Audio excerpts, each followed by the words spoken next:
मोहतरम हाज़रीन और नाज़रीन, तलबा व तालिबात, मैं मोइनुद्दीन शाहीन, एसोसिएट प्रोफेसर शोबई उर्दू, सम्राट पृथ्वीराज चौहान गवर्नमेंट कॉलेज अजमेर आपसे हम कलाम हूँ।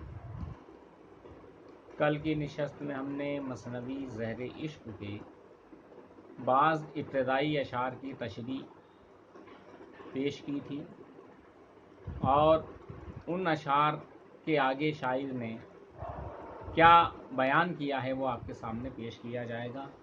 आगे बढ़ने से पहले ये बता दें कि कल ये बताने की कोशिश की थी शायर ने कि जब उसने सौदागर की साहबजादी को देखा तो वो उसके हुस्न व जमाल को देखकर महवे हैरत रह गया और उसमें इतनी हिम्मत नहीं थी कि वो उसे इशारे से बुला सकता था, बात कर सकता था, सलाम व पयाम के सिलसिले को शुरू कर सकता था।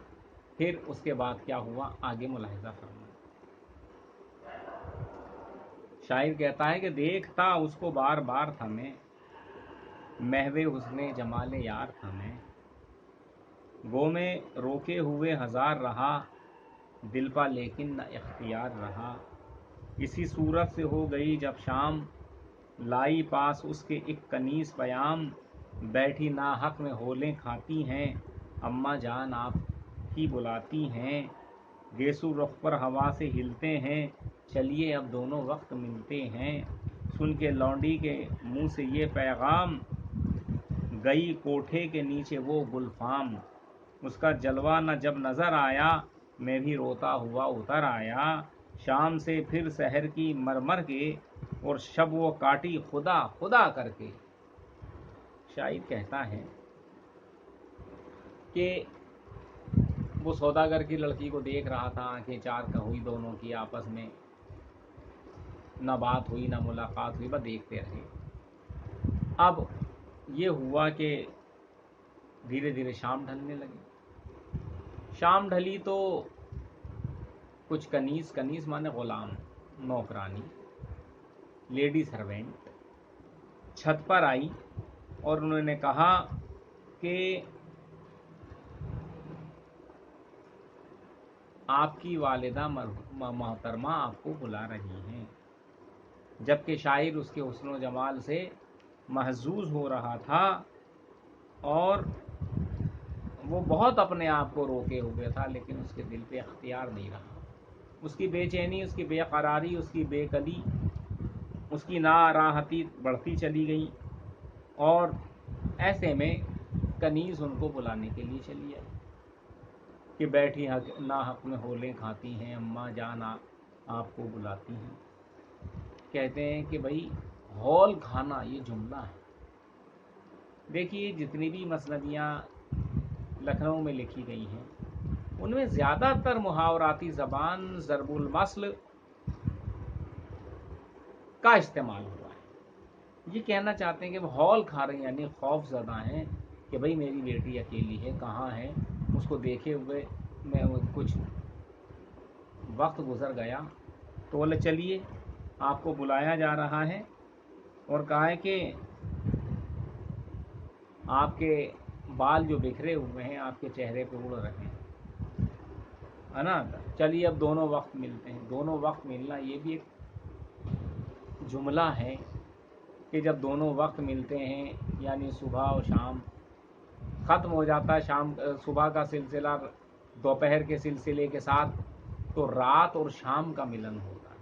और ये कहते हैं कि ये असर का वक्त होता है, पता नहीं कोई असर हो जाए, कोई आसेब हो जाए, किसी तरह का कोई जादू टोना चल जाए, ऐसा हमारे बुज़ुर्ग लोग मानते रहे हैं।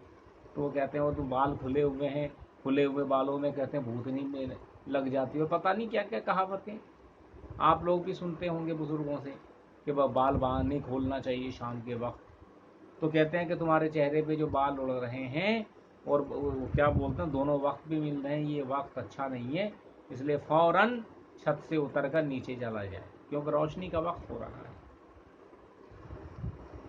सुन के लौंडी के मुंह से ये पैगाम। देखिए कहीं लौंडी कहीं कनीज, दोनों का मतलब एक ही है, यानी उस लेडी सर्वेंट या गुलाम से ये जब पैगाम सुना तो वो कोठे का मतलब छत, इसका गलत मतलब ना लिया जाए। हम पुराने ज़माने के लोग छत को कोठा ही कहते हैं। तो ये सुनते ही वो गुलफाम यानी वो फूलों जैसी नरमो नाजुक खूबसूरत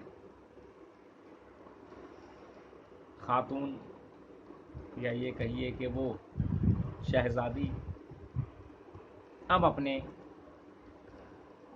मकान की सीढ़ियों से उतर के अपनी वालिदा के पास जाने को तैयार है। उसका जज्बा न जब नजर आया, मैं भी रोता हुआ उतर आया। शायर कहता है कि जब वो मुझे दिखाई नहीं दी और अपने घर में चली गई छत से उतर कर, उसका जब जलवा नहीं देखा, उसका हुस्न जमाल मेरी आंखों से ओझल हो गया, तो मैं रोता हुआ नीचे उतर आया। यानी उसकी बेचैनी और बढ़ गई। शाम से फिर सहर की मर मर के और शब वो काटी खुदा खुदा कर। ये भी शाम को सहर करना या शब को खुदा खुदा करके दिन काटना या रात गुजारना, ये मुहावरे हैं। कहते हैं कि वो शाम जब मैंने एक हसीन जमील का नज़ारा देखा था, जब वो मुझसे मेरी आंखों से ओझल हुई तो मैं परेशान हो गया। मेरी आंखों से ज़ारो क़तार आंसू जारी हो गए और वो सुबह की शाम या शाम की सुबह करना मुश्किल हो गया और रात भी खुदा खुदा करके काटी। या अल्लाह, तू जल्दी से इस रात के इस अज़ियत खेज़ लम्हों को ख़त्म कर दे ताकि दिन निकल आए और कल की तरह फिर वो शाम ढले और वो छत पर आए और मैं उसके दीदार से मुशर्रफ हूँ। शायर ने जो अंदाज़े बयान इख्तियार किया, उस पर लोगों ने तनकीदें की हैं कि पहली मुलाकात में आधे घंटे में ही क्या वो इस कदर उसके इश्क में गिरफ्तार हो गया कि आंखों से आंसू जारी हो गए। उर्दू शायरी में इस तरह की कमज़ोर मिसालें बहुत कम मिलती हैं। ज़रूरी नहीं कि जो किताब आपके कोर्स में हो उसकी तमाम खूबियाँ ही खूबियाँ हों। आपको तनकीदी तशरीह करनी है कि शायर के तसव्वुरात व ख़यालात यहाँ पर खामी ज़दा मालूम हो रहे हैं। ये कैफियत जो बयान की, कब आता है ये मामला या ये दौर, जब किसी से मुलाकात किए हुए, शनासाई किए हुए अरसा गुजर जाता है। आधे घंटे की 15-20 मिनट की मुलाकात में वो कैफियत तारी नहीं होती जिसका बयान मिर्ज़ा शौक़ ने किया है। बाज़ लोग हो सकता है इसको अच्छा भी समझें कि नहीं साहब, आप तनकीद कैसे कर रहे हैं, ये मेरा नज़रिया है और ज़रूरी नहीं आप मेरे नज़रिए से इत्तेफाक करें। अगर आप चाहें तो इस पर गौर करें, लेकिन गौर करने के बाद कोई ना कोई नतीजा आप भी अख्ज़ करेंगे कि शायर का ये बयान दरअसल एक रस्मी बयान है जो हकीकत व सदाकत से कोसों दूर है। लेकिन जो उसने अंदाज, जो ज़बान, जो समझिए कि मुहावराती और ज़बान और ज़रबुल मसल इस्तेमाल किए हैं, वो इस अशार की खूबसूरती में इजाफा कर। ख़यालात के तौर पे वो कमज़ोर हो सकता है, लेकिन ज़बान व बयान के तौर पे ये अशार बहुत मजबूत हैं। अगली नशस्त में हम इसी सिलसिले को आगे बढ़ाएंगे। तब तक के लिए अल्लाह हाफ़िज़।